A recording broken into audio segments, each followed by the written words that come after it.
Hello there, you are listening to The Screen Queen, where you'll be finding your favorite movie or your favorite television show and learning something new. You'll just have to listen to find out. Here is your host, Samantha Parrish.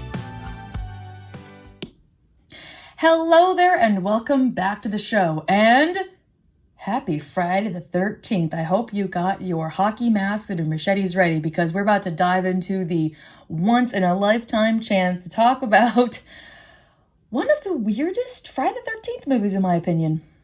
So as I mentioned in my Dawn of the Dead episode, I had a hard time getting into horror films around the time that I watched Friday the 13th for the heck of it, because, well, Sam Winchester is in it. I stomached it, but it was a little bit too scary for me. Years later, oh man, this thing has aged in the weirdest way 14 years later.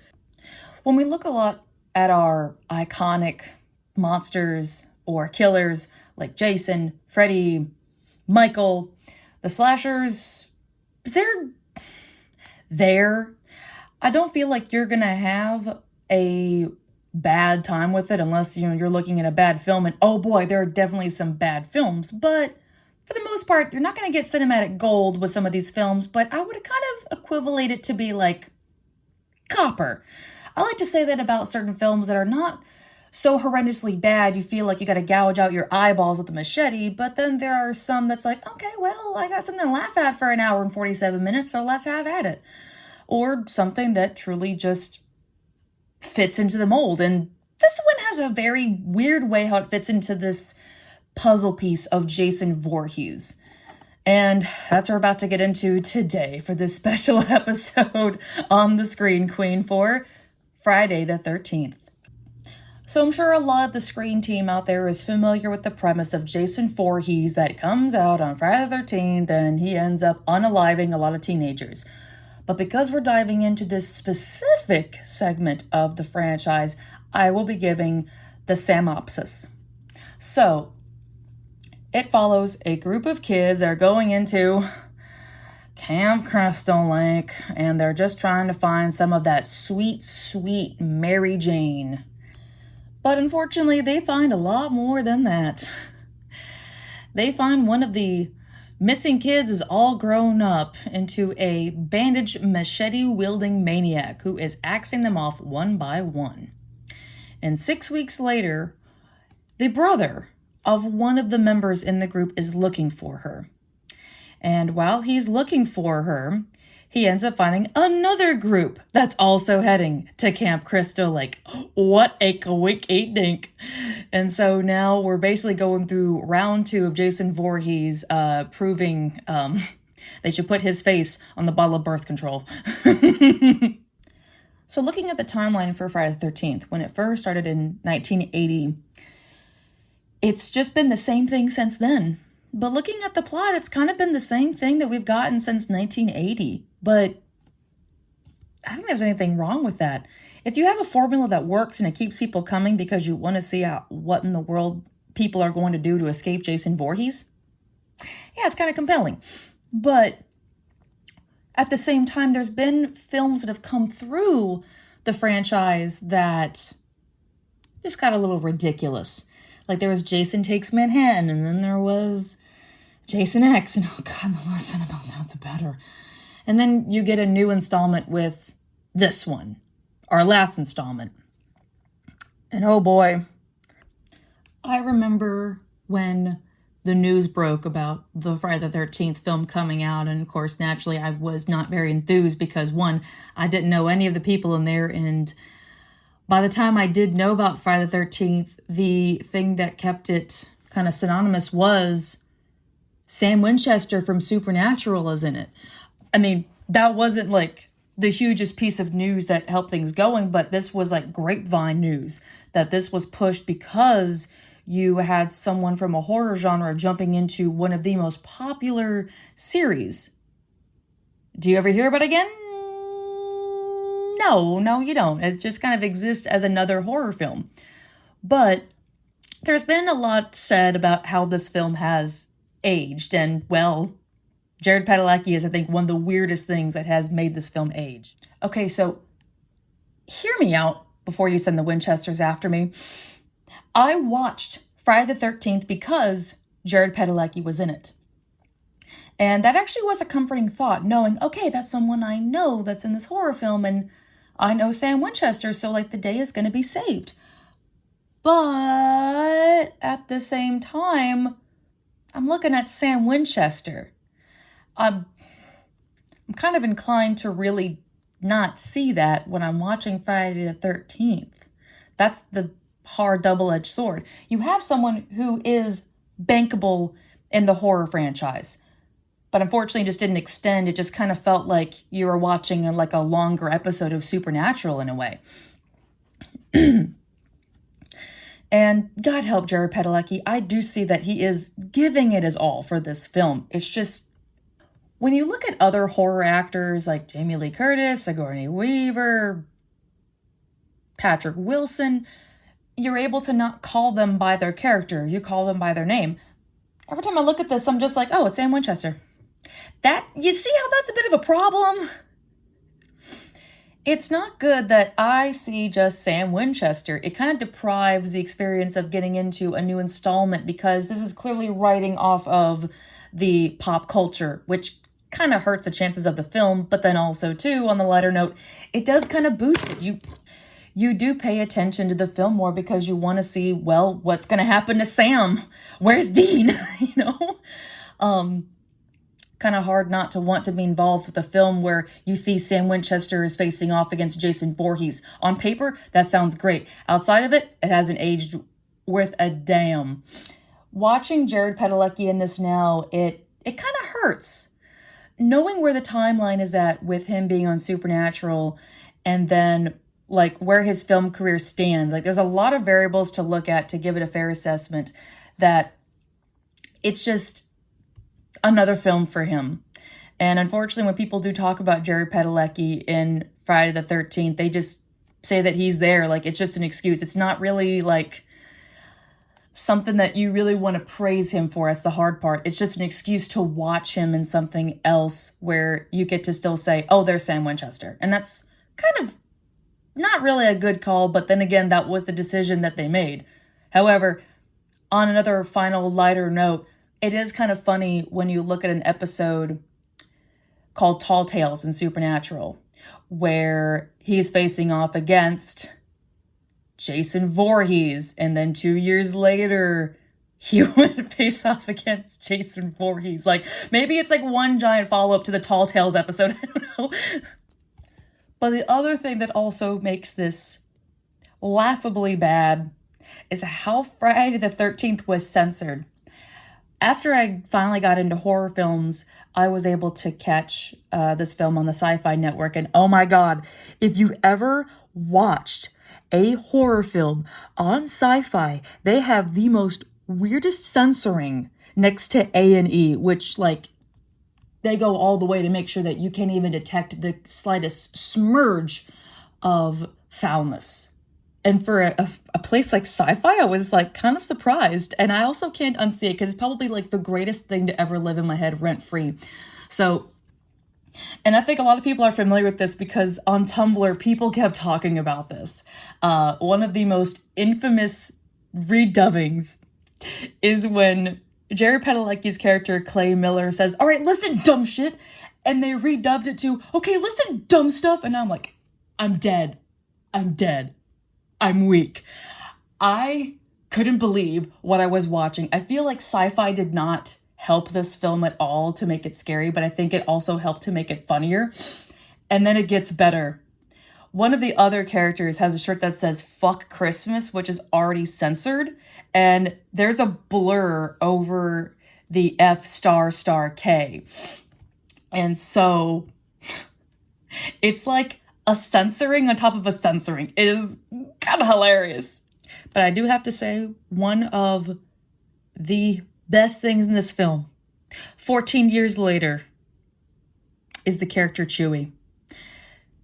That character still made me laugh, just like the times that I watched it. Even though you have a whole bunch of cookie cutter characters. You know, you got your traditional dickhead character. You got your, you know, voluptuous ladies that are just going to be like fodder to be killed half naked later. But then you get a Chewie. You don't get a Chewie once in a while. I stand by that character. I love the fact that this guy gave just comedy gold into anything. And anybody that can make me laugh during a horror film, like, you're doing something right.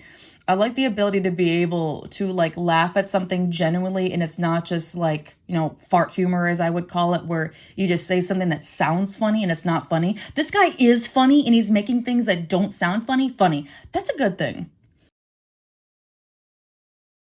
But even though this film, again, does kind of exist in this bizarre, like, outside Twilight Zone of horror, I don't think Daniel Panabaker gets enough credit for this film. I was honestly surprised to see the girl that I saw in the Disney films in this, and can we please get Daniel Panabaker in more horror films, because I loved her in this. She reminded me so much of, like, Demi Moore in Parasites, where you have someone that is someone you want to root for. She is not thinking with her downstairs brain. She's thinking logically. I loved the way her character worked with Clay Miller, trying to find a way out of this. Like, I love characters that I can put my faith into, even though I know she is still, like, up for grabs and there's a big demise to her character. I have never felt so much for a character that I knew was going to die, but that I didn't want to die. Like, a part of me was like, please don't die. Please don't die. Please don't die. You're the only person I'm rooting for in here, because I don't know what Sam Winchester's doing. But it's also good to note, too, for her. She was in a movie that I watched called Mr. Brooks, where she played a fucking psychopath. So then to see her in Friday the 13th, that shit was wild. You really do get to see the depth of her as an actress in this, and with everything in her filmography, I feel Friday the 13th is just not credited enough for her. I know she's gone on to great things like The Flash and whatnot. I do love her in that, but I'm always going to remember her from this movie and Mr. Brooks. So another part of this movie that's aged very weirdly is the bad guy. And I'm not talking about Jason Voorhees. I'm talking about the guy, Travis Van Winkle, who plays our titular dickhead character that we're waiting to see die. And I've never forgotten this guy in this film. It's kind of hard to forget a dickhead in a certain film. That's kind of the greatest thing about horror films, is that, like, when you watch someone that you know is going to die, you kind of can't wait for it to happen. And it makes it unforgettable. In terms of, like, deaths, his was the best. And years later, I see him pop into a little show called You. And first thing I was like, oh my God, it's the dickhead from Friday the 13th. I was so shocked. And if you've seen the season of You where Joe is, like, trying to make nice with his, like, influencer neighbors, and he is, like, an influencer to his wife, and oh my goodness. It is such a weird night and day thing, seeing this man in You, and then going back and watching him in Friday the 13th and knowing, wow, this is where it began. Like, I would have never known who this guy was if it wasn't for Friday the 13th. So this next part is just for me, because I've never been able to forget this part, and I have unfortunately quoted this on a daily basis. We all have that one movie, you have that one line that's not gonna go anywhere, but you make it, like, immortal. So near the beginning of Friday the 13th, actually, let me put my phone on, because I love to have this recorded, because this is a moment that I'd like to be able to put up on social media. Here we go. So in the beginning, after the chaos has happened and we're opened up to Clay Miller looking for his sister that had a very unfortunate time at Camp Crystal Lake, and he's asking a gas station manager, he's asking a gas station employee, can I put up a couple of missing posters for Whitney? And of course, naturally, he's being haggled and raggled by, Travis Van Dinkle back there. And I'd love to help you, but the owner has his place, and he's a real, aww. God help me in the humor that I grew up with, because that line cracks me up every damn time. I think we all have that one movie that's definitely not the notable quotable that we think of, but this one is mine. I can't help that it makes me laugh every single damn time. But I do have to say one sore spot of this film years later, and this is just kind of me looking at details. I'm kind of surprised there wasn't an angle around Mrs. Voorhees. Now, with that said, I had to think about the fact that there's been 12 of these things. So, even though Friday the 13th started out with Mrs. Voorhees, who really thwarted Friday the 13th without Jason, it's a lot to go off of. And she is mentioned a little bit in the beginning when her head gets, axed off. But I kind of wish they did a little bit more. I know that there's some semblance that Jason takes Whitney because she looks like his mother. Cool, great. But I feel like there could have been, photos, flashbacks, stuff like that. I don't know. Maybe some mentions about oh, by the way, there was a mother that was trying to find her child and drown because all the kids were too busy playing hide the pickle, and that's what happened. I don't know. I feel like there's a disconnection between the way Friday the 13th began and then the recent one they put out that didn't make a stronger echo to that. I know I shouldn't be looking into it this much because it's just your slice and dice type of film, but if it's supposed to be a remake of the original, I'd like to see some semblance that there's some echo to the beginning, but, I'm not in charge, but just what I see. But of all the Friday the 13th films I've seen, and by all I mean few, the endings have always been a little bit strange to me. This one, I think, hurts the most to me. When you look at the original Friday the 13th and how it ends, it had me perturbed to the point that it took me a couple of years to finally watch this without being scared. When you see Jason coming out of the water and it looks gross, it is it's cinematic history. You follow that up with kind of the same thing. If you look at it, because this is a remake, technically, even though they still say that this is a part of a series, I don't know, go figure. When Jason pops out of the water after being dumped in there by Clay and Whitney, I was just kind of beside myself. Even at that point when I wasn't too into horror films, I'm like, really? Jumps out of the water and that's it? That's how you're going to end it? And then it's you have to make it your imagination of, oh my God, he's going to kill Clay and Whitney, or oh no, they're not going to get out of this, guys. You do your imagination, but it's I don't want to. I feel like that's cheap. There were so many moments that were given to me in this film that were unsettling. The moment when Jason walks across and he dumps a decapitated body, and the horror on their faces. That scared me more than the ending. And I just feel like the subtlety wasn't there, and I kind of missed that in the end. I liked having that allurement, and I just feel like this movie didn't really properly horror movie math correctly to know when is the time to give someone a heart attack, and you always have a prime spot near the end. Walking Dead had time for a heart attack at the end of every single episode, but this one didn't, and I was kind of let down. Like I said, there is kind of the way I put this film. 14 years later, there are things I don't forget about this movie. I didn't forget about Chewie. The fact that some of these actors would eventually go on to more prominent things, and, well, Jared Padalecki's still Sam Winchester. That's a good thing. Everyone's had a great career. And, well, the only person that didn't have a good career was, well, Jason. That's kind of the sad thing about the whole deal is this was a big deal to have a remake, and it came out around a time that a second remake was coming through with My Bloody Valentine, making it kind of a perfect double feature.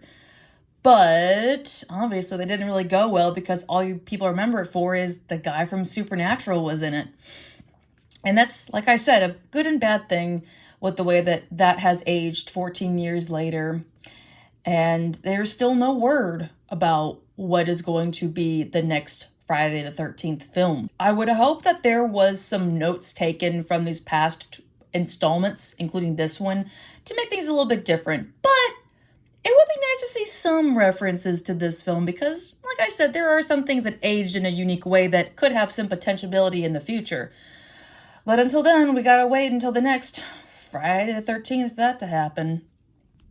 So thank you for joining me on this very spontaneous episode of The Screen Queen. I was a little bit worried because I didn't want to mess this opportunity up, but I also didn't want to go back on my promise to talk about Castle in the Sky, so I thought, it's a fun little thing. It's my show. I can do what I want. And this was fun to be able to talk about this movie that has lived in a weird part of my head rent-free. So now is the time. But until then, we're going to find out what the next episode is going to be on The Screen Queen. As always, I have my big box of suggestions that get updated every single time, making it very interesting to know, well, what we're in store for.